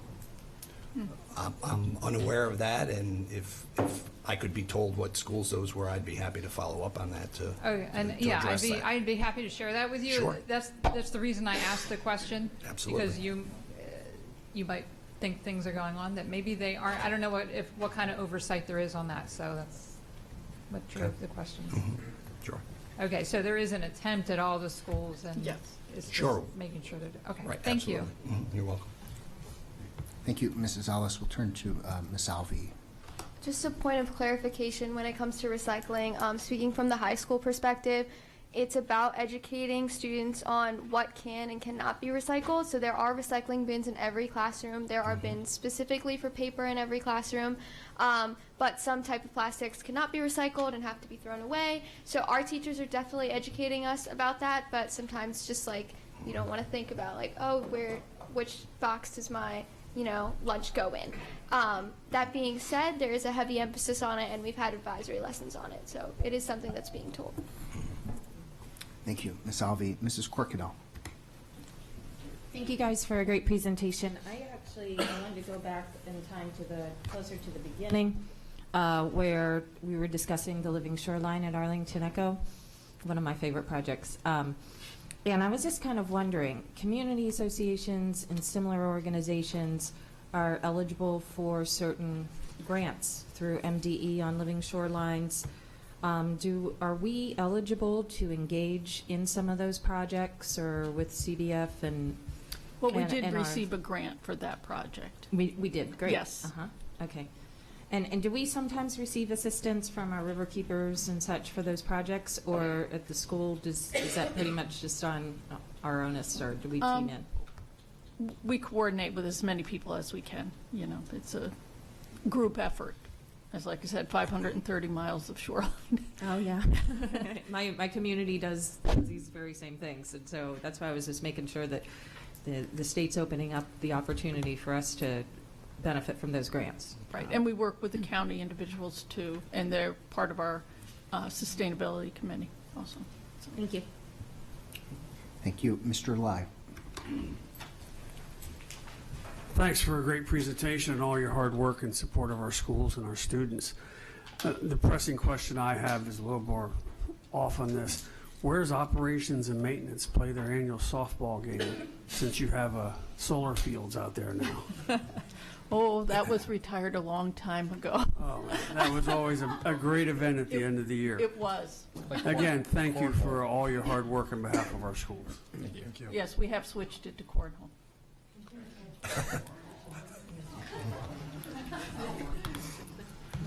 Thank you. I see no further questions at this point. I'll turn to public comment if there's any public comment on this presentation. Seeing none, thank you all so much. You're very welcome. Thank you.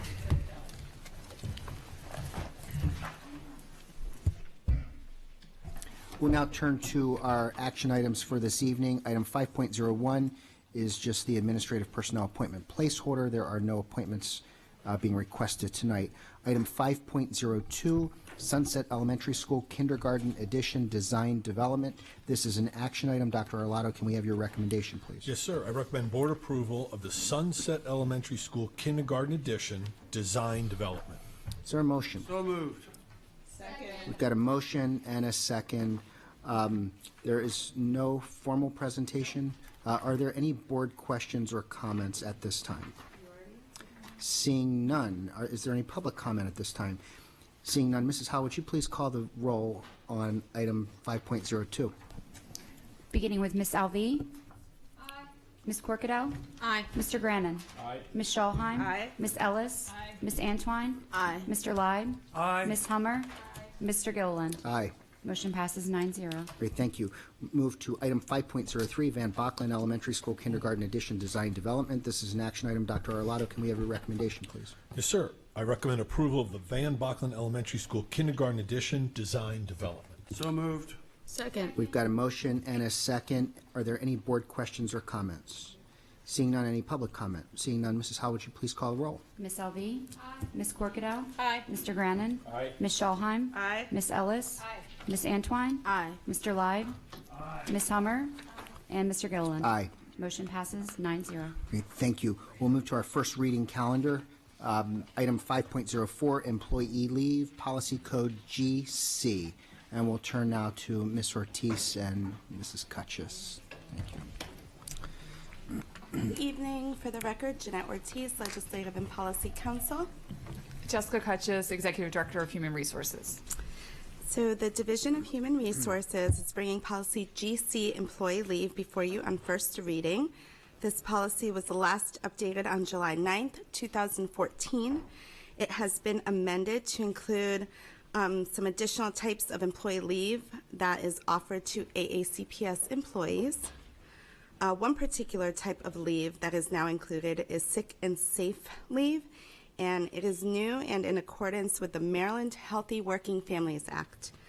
Regulations GCRAA, Annual Personal Business Leave, and GCRAB, sick leave, were also updated in accordance with the new law. Regulation GCRAK, sick and safe leave for permanent and temporary employees, is new and has been created to implement the new leave requirements under the law. This policy and the regulations will be on our website for a 30-day public comment period. We are happy to answer any questions you may have.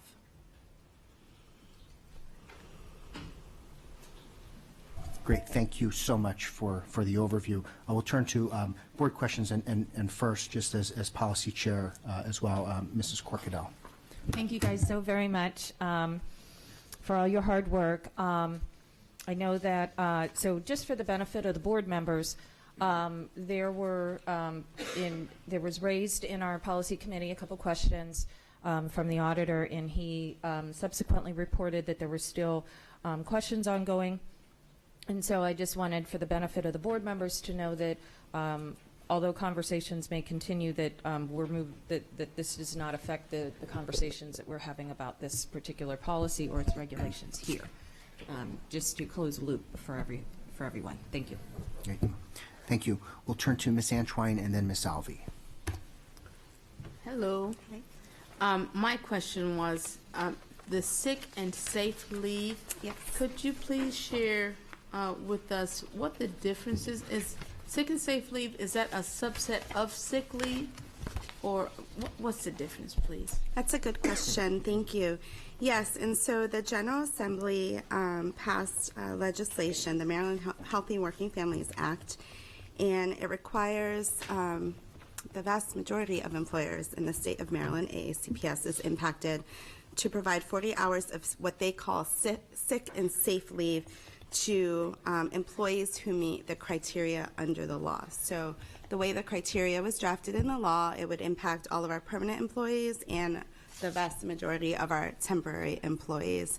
And so we already provide sick leave to permanent employees, but the sick and safe leave goes a little bit further in that it provides additional types of leave that would fall under that, and it also applies to temporary employees. Before this law, there was no, sick leave or safe leave that could be, that was provided to temporary employees. And so the regulation kind of breaks down the different types of sick and safe leave. One thing I just want to point out is that the 40 hours for permanent employees, it's not in addition to what we currently earn. It's just part of what our current sick leave is. Okay. And so one thing I can point out is the sick and safe leave provides leave for, if you go to page 3 of 4, it says use of sick and safe leave, and it talks about physical or mental illness or injury, right? And so that's already covered for permanent employees. But if you go down to domestic violence, sexual assault, or stalking, like permanent employees can use sick leave or annual leave for that. But it goes a little bit further in that it would allow someone to use it for an employee's family member dealing with these issues. And so that currently is not covered under our sick leave. And so a permanent employee can opt to use up to the 40 hours under that sick and safe leave, basically marking it as such. And then a temporary employee, again, because sick leave was not previously provided, has this now, if it falls under the requisite conditions pursuant to the law. Yes, ma'am. Thank you.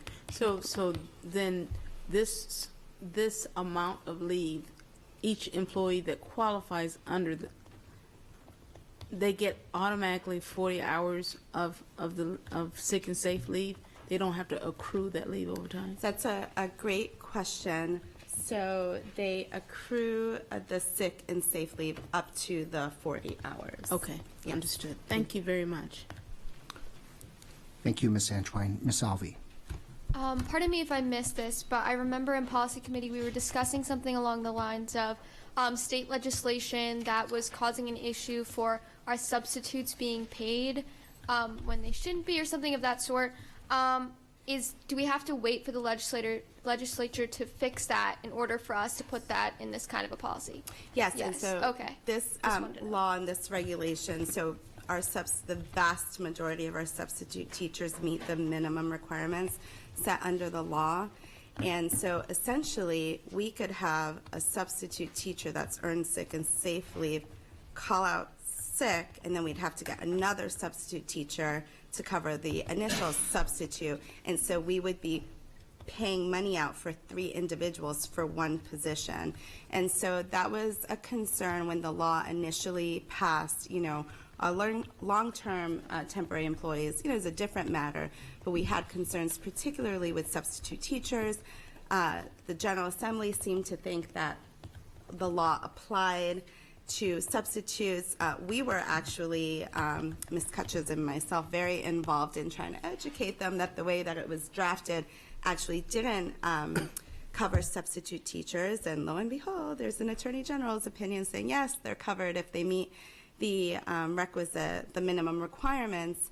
And so we've been working with the General Assembly and trying to address this matter because, having to pay 3 individuals for 1 position is not exactly the most fiscally prudent thing that we can be doing.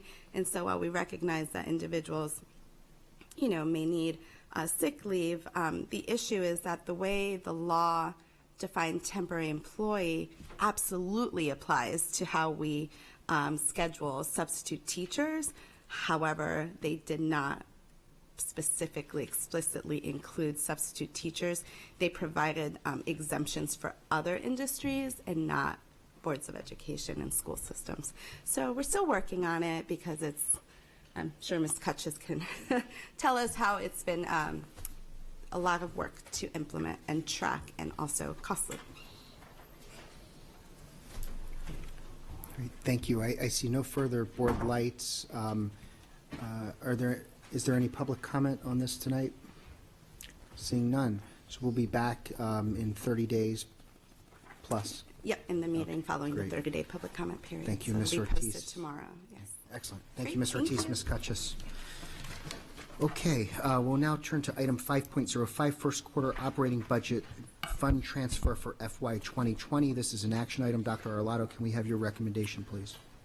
Yes, sir. I recommend board approval of the first quarter operating budget fund transfer for FY 2020. Is there a motion? We've got a motion and a second, and then there is a brief presentation on this. We'll turn to Mr. Shaknovich and Mr. Stansky. Welcome. Thank you and good evening. For the record, Alex Shaknovich, Chief Operating Officer. Matt Stansky, Director of Financial Operations. And thank you for the pleasure of presenting item 5.05 to your attention. It is an action item this evening regarding the first quarter operating budget fund transfer for 2020.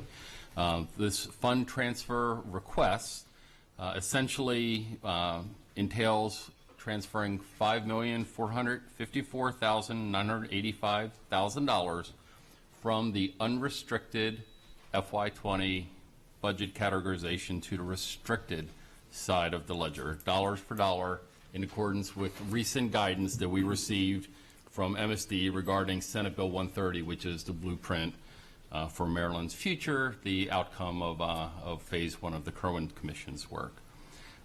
This guidance has been issued to all 24 jurisdictions, so all 24 of us have to come into conformance with this accounting adjustment.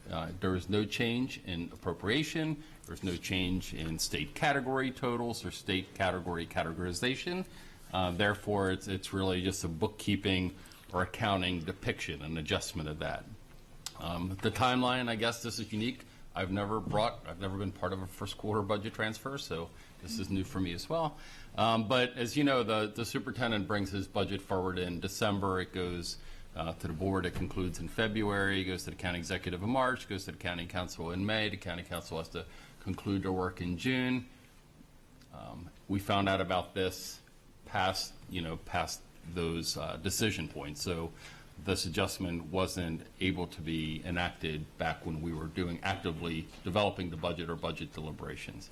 I will say that, well, to begin with, the blueprint money, even at the outset, some of it was unrestricted and some of it was restricted. And we knew going into it what those elements are.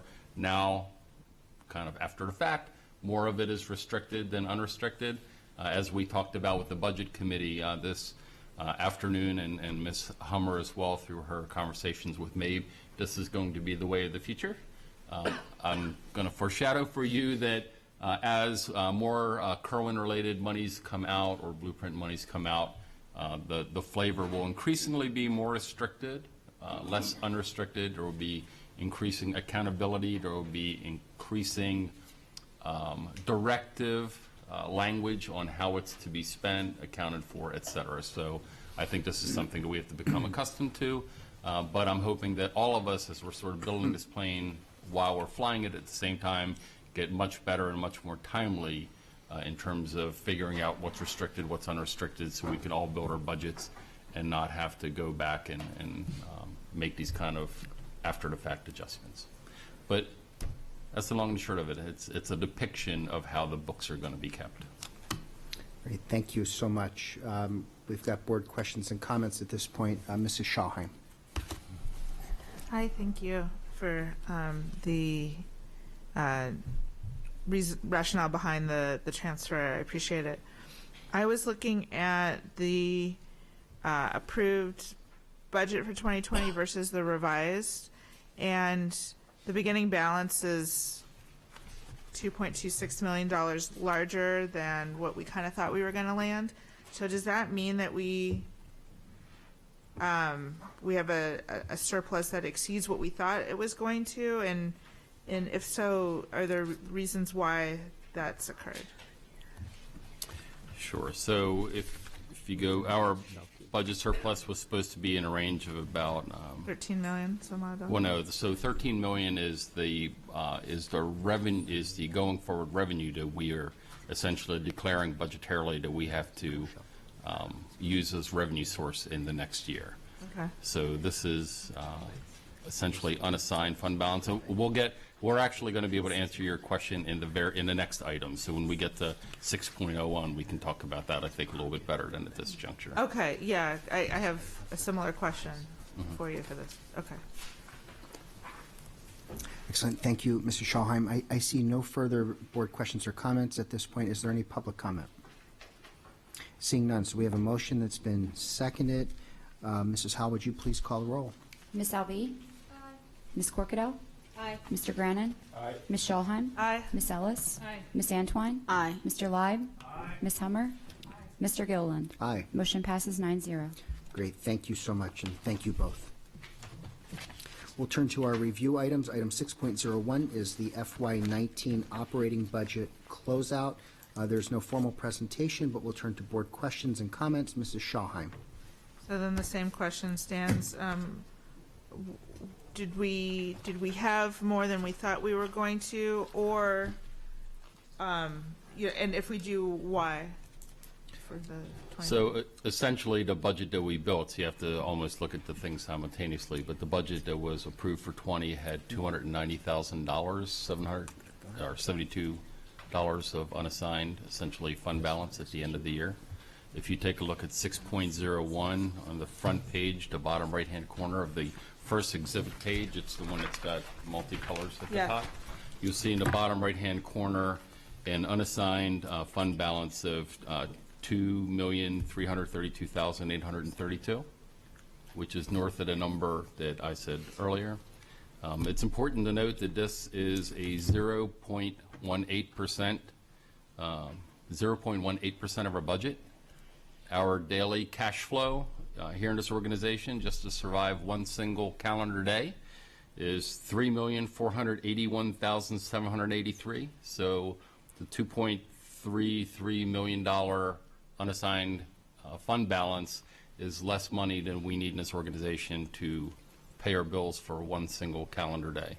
So that's sort of the margins that we're operating on. But this is in excess of the $290,000 that we initially predicted. So those numbers get added together, essentially. Part of my confusion, but in years past, we've had fund balances at year's end that have been $13 million, and one year that was $25 million. You're saying we only had $2.3 million the end of last year? In unassigned fund balance.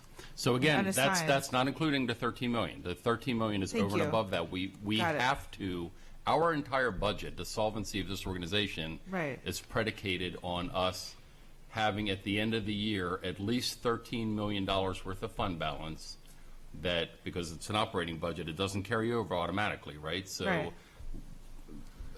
1 second before the stroke of midnight on June 30th, those monies are unappropriated. Thankfully, the county government works with us to allow us to reappropriate those dollars 1 second after the stroke of midnight on July 1, so that it becomes a unrestricted revenue stream for us to pay our bills. Got it. So so we always, if we build a budget around having at least $13 million, we've got to hit that mark by June 30th. Otherwise, we'd be upside down as an organization and not be able to pay those bills. So this is savings that accrued in excess of that obligation. Wonderful. And then the changes in the fund balance on the green column, total government funds, the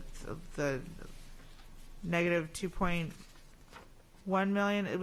Was that a surprise, that figure?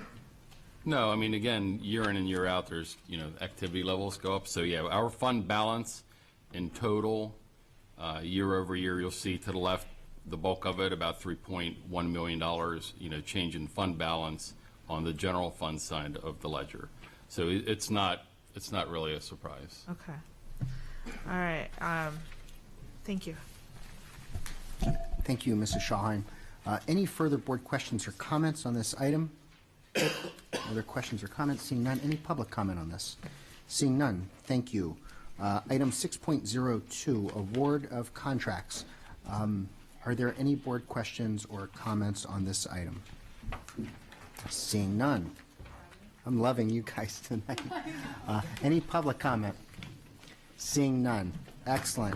The next general board meeting will be on Wednesday, November 6, 2019. The next policy committee Wednesday, November 20th at 4 p.m. in this room, and the next Budget Committee is Wednesday, November 20th at 5 p.m.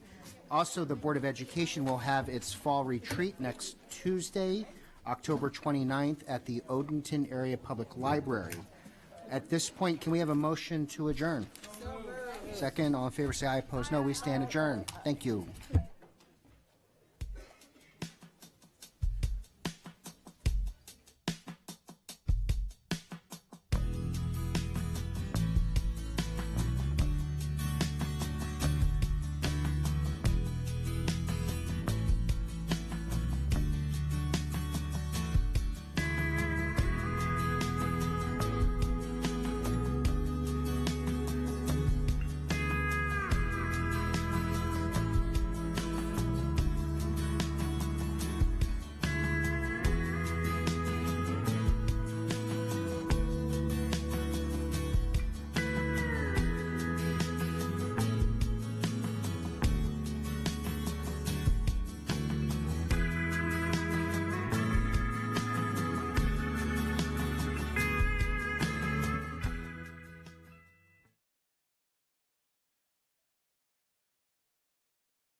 Child may not want to leave their zone school to go to a program of choice or a magnet program. There's opportunity to dabble and show their knowledge or apply their knowledge through co-curriculars that are exciting and fun too, and they are arts and humanities oriented and or STEM based. So